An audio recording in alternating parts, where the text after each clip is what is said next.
Well, what about us? How can we imitate this strong faith of Mary? As we look at this dramatization, notice that although our assignments may be different, we likewise need to have that same strong faith. When they first told me, I thought it must have been a mistake. I mean, me? Oversee a department at an international convention?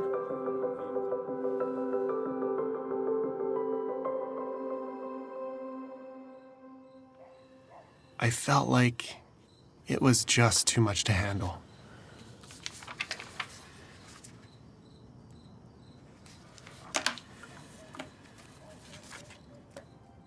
But I remembered that I thought the same thing years ago, when I was asked to serve on a disaster relief committee.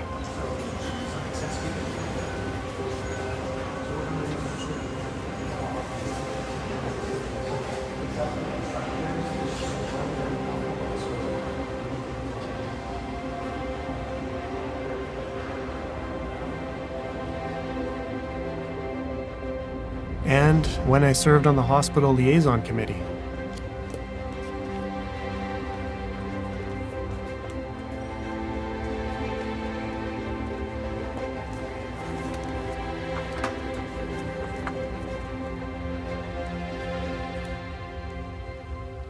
Actually, I've always felt that way when I've received an assignment from Jehovah. But what I've learned is, He's always ready to help.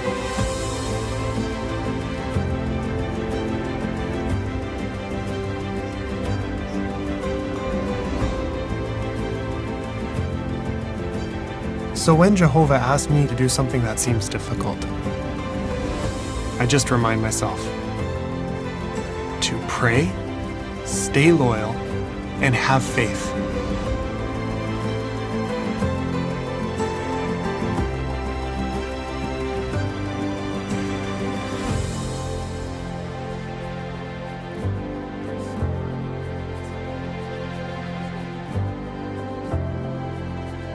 That He'll give me what I need. Remember how he thought back to the time when he was with the disaster committee? And there he was standing as a young man and all these other men looking to him for some direction. That was very overwhelming. And then what about when he was to make the presentation as a HLC member?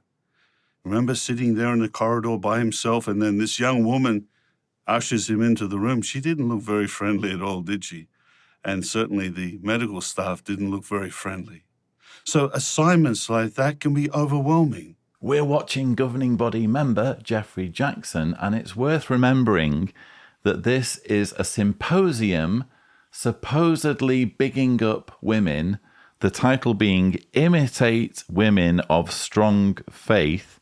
Jeffrey Jackson's part is Mary, the mother of Jesus. So the objective in Jeffrey Jackson's talk is to point to Mary, the mother of Jesus, as a role model when it comes to accepting assignments willingly and putting faith in Jehovah that she could fulfill the assignment. Well, what's the assignment that Mary, the mother of Jesus, was given? To be impregnated by God. That's apparently, and I don't believe that happened, by the way. I think the whole account of the virgin birth is a fabricated story based on a mistranslation of the Septuagint word for Alma, which is young woman. It got mistranslated in the Septuagint as virgin, so that when the writer of Matthew was writing the whole story, he came across this word virgin and quite clearly had to come up with some explanation of how Jesus the Messiah was born of a virgin. And I think it's fairly obvious that that's where the whole virgin story comes from. But even if we take the narrative at face value, which I don't think we should do, what was Mary's assignment? It was to be pregnant It was to give birth to a child. That was the assignment. And yet look at that dramatization where the application of Mary's faithfulness is all about men, is all about the various ways that men can have privileges in the organization that women can't have. I feel that's really very disingenuous, given the fact that this whole symposium is supposed to be celebrating women. They cannot help, as the symposium progresses, but highlight the inequality, highlight the fact that it's a completely different story when it comes to the privileges that men can have versus the privileges that women can have. Women aren't asked to oversee convention departments. Women aren't asked to oversee relief efforts. Women aren't asked to go on HLC departments. And by the way, there is absolutely nothing to be proud of when it comes to having anything to do whatsoever with a HLC, with a hospital liaison committee, because your job as a HLC elder is to misrepresent to doctors. So in that particular situation, granted it's all fictitious, but we see a guy there who is waiting to be admitted into what looks like a conference room where there are lots of doctors and medical professionals. His job in that situation is to pitch the Jehovah's Witness position in such a way as to say, look, we are pro-medicine. We're all about alternatives to blood transfusions. So ignore anything negative that's said about us. What you'll find is that we're totally cooperative, and we're here to help you save the life of the Jehovah's Witness patient.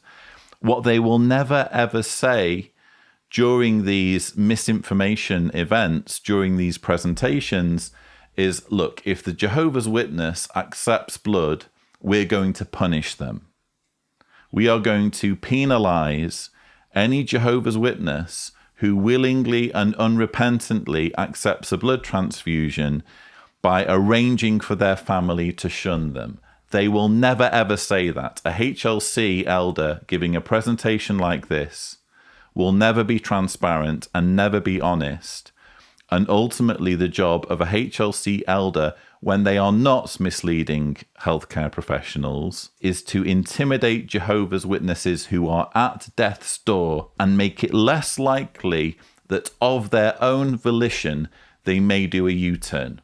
When push comes to shove and the chips really are down and there really is no other answer, it's either blood transfusion or the lights are going out. I think we'd all be surprised at how many Jehovah's Witnesses would take the blood. But you can imagine how when there's a man in a suit stood by the bedside, or at least aware of every single thing that's going on, you can understand how that would add an impossible layer of pressure to that situation.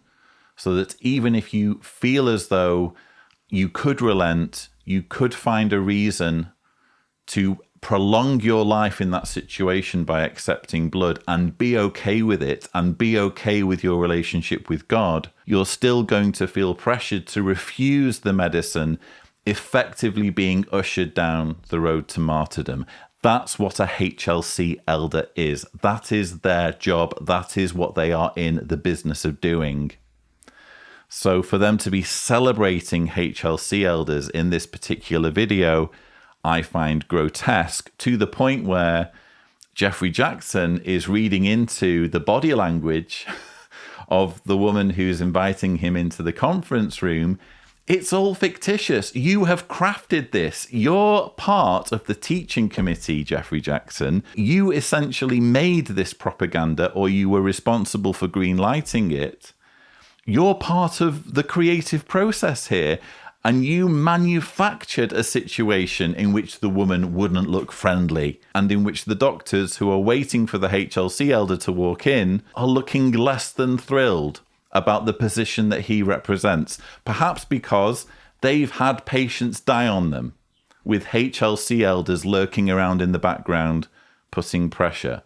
So for him to obsess over the details as though he's had no part to play in this video being the way it is, with the details being the way they are, is another layer of, for me, dishonesty and shadiness. But ultimately, for me, this is a video that highlights more strongly than ever the difference between women and men in the Jehovah's Witness religion.